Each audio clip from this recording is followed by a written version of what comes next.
Assalamualaikum warahmatullahi wabarakatuh. Apa kabar anak-anak semuanya? Baik, Alhamdulillah, luar biasa, Allahu Akbar. Ketemu lagi dengan Bu Mar di muatan PLBJ. Hari ini kita akan melakukan pembelajaran baru yaitu bab 11 tentang bahaya kebakaran. Apakah pernah terjadi kebakaran di sekitar rumah kalian?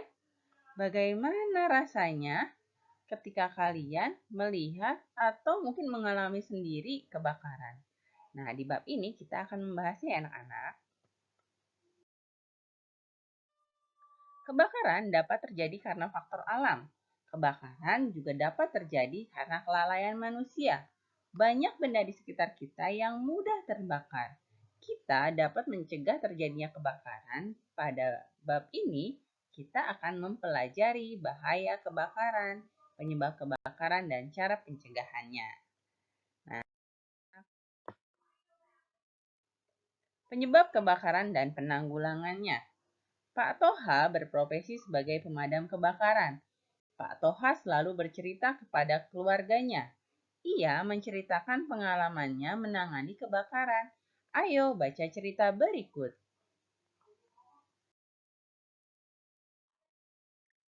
Hari ini, Babe bertugas memadamkan api di salah satu pusat perbelanjaan, ucap Babe. Penyebab kebakarannya apa, Be? Saroh bertanya kepada Babe. Macam-macam, Sar. Ada yang karena musim kemarau, ada yang karena ulah manusia, jawab Babe. Kalau karena musim kemarau bagaimana, Be? Tanya Saroh kembali. Babe kemudian menjelaskan kepada Saroh. Musim kemarau membuat tumbuhan kering. Tumbuhan kering yang saling bergesekan dapat menimbulkan percikan api. Percikan api tersebut yang menimbulkan kebakaran. Lalu kalau karena ulah manusia gimana, Be? Saroh melanjutkan pertanyaannya. Babe kemudian melanjutkan penjelasannya. Kebakaran karena kelalaian manusia, misalnya terjadi arus pendek pada instalasi listrik. Lupa mematikan kompor saat berpergian juga dapat menimbulkan kebakaran. Selain itu, berhati-hati ketika sedang menggunakan barang yang menimbulkan api. Saat menggunakan, jauhi dari barang-barang yang mudah terbakar, seperti kertas, kayu, dan plastik, serta kain. Kalau sudah terjadi kebakaran, bagaimana, Be? Tanya emak. Kita tidak boleh panik. Kita harus tetap tenang, Babe menjawabnya. Nah, jadi anak-anak, kalau misalkan kita menggunakan barang-barang yang menimbulkan api, seperti korek api dan sebagainya, harus kita jauhi dari barang-barang yang mudah terbakar ya. Babe menjelaskan kepada Saro dan Nya, jika apinya kecil, kita bisa menggunakan alat pemadam api ringan atau apar. Nah, jika apinya mulai besar, kita harus memanggil pemadam kebakaran. Ini yang namanya apar ya, anak-anak. Nah, jadi kalau apinya masih kecil, masih bisa ditangani, kita bisa menggunakan yang namanya apar seperti ini. Tapi kalau apinya sudah besar dan sudah menjalar kemana-mana, kita harus segera menghubungi petugas pemadam kebakaran ya, atau orang yang bertugas untuk memadamkan api, namanya pemadam kebakaran.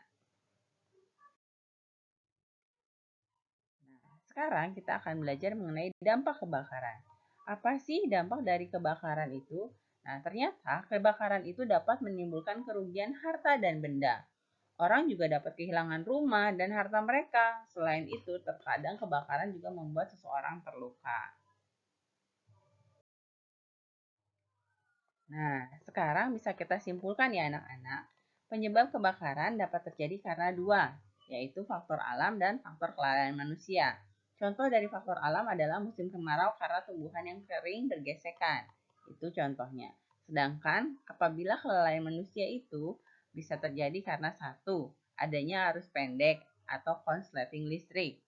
Kedua, lupa mematikan kompor saat akan bepergian. Ketiga, menyimpan barang-barang yang mudah terbakar di dekat api. Misalkan, saat mati lampu kita menyalakan lilin.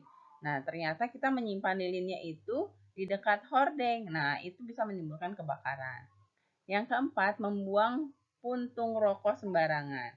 Nah, ini banyak sekali yang masih sering melakukan ketika orang-orang yang merokok membuang sisa rokoknya atau puntung rokoknya sembarangan. Kadang ada yang dilempar di tengah jalan, dilempar di tanaman. Nah, apabila ternyata di sekitar situ ada barang yang mudah terbakar, bisa menyebabkan terjadinya kebakaran ya. Nah, oleh karena itu kita juga harus menghindari api dari barang-barang yang mudah terbakar. Apa sih bahan-bahan yang mudah terbakar itu? Yang seperti tadi sudah dijelaskan, ada kain, kertas, kayu, dan plastik ya. Seperti itu anak-anak. Nah, selain itu, ada juga akibat kebakaran. Nah, akibatnya apa sih tadi dampak dari kebakaran? Kita bisa kehilangan harta benda, kita bisa kehilangan keluarga, kita bisa kehilangan nyawa atau bahkan terluka ya. Lalu bagaimana cara menanggulangi kebakaran? Caranya adalah banyak sebenarnya caranya ya salah. Salah satunya, nah di sini ada mematikan kompor saat kita akan bepergian. Jadi sebelum kamu melakukan aktivitas di luar rumah, pastikan di dalam rumah tidak ada api atau kompor yang sedang menyala. Dan pastikan juga barang-barang jauh dari sumber yang bisa menyebabkan terjadinya kebakaran. Misalkan jangan didekatkan alat elektronik dengan air. Nah, itu berbahaya ya anak-anak. Lalu menjauhkan benda-benda yang mudah terbakar dari api seperti tadi. Jangan menaruh lilin ketika mati lampu di dekat hordeng atau jangan menyimpan alat elektronik yang sedang menyala di dekat saluran air karena itu juga bisa menyebabkan konsleting listrik.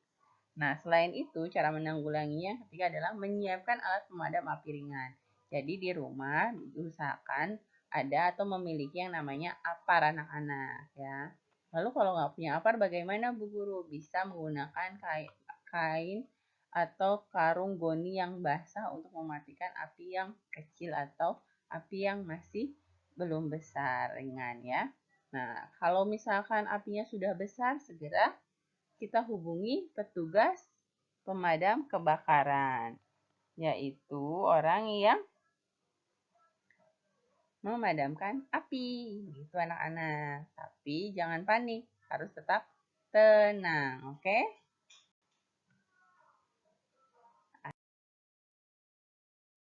Alhamdulillah pembelajaran kita hari ini sudah selesai. Seperti biasa, kalian harus tetap semangat dalam menyimak setiap pembelajaran yang diberikan. Nah, setelah ini jangan lupa kalian kerjakan tugas kalian, ya.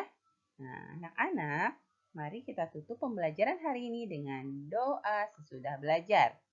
Allahumma arinal haqqo haqqo warzuqna tiba'ahu wa arinal batila batila warzuqna tinaba. Sampaikan terima kasih kepada ayah bunda di rumah yang sudah membantu kalian. Sampai ketemu lagi di pembelajaran berikutnya. Wassalamualaikum warahmatullahi wabarakatuh.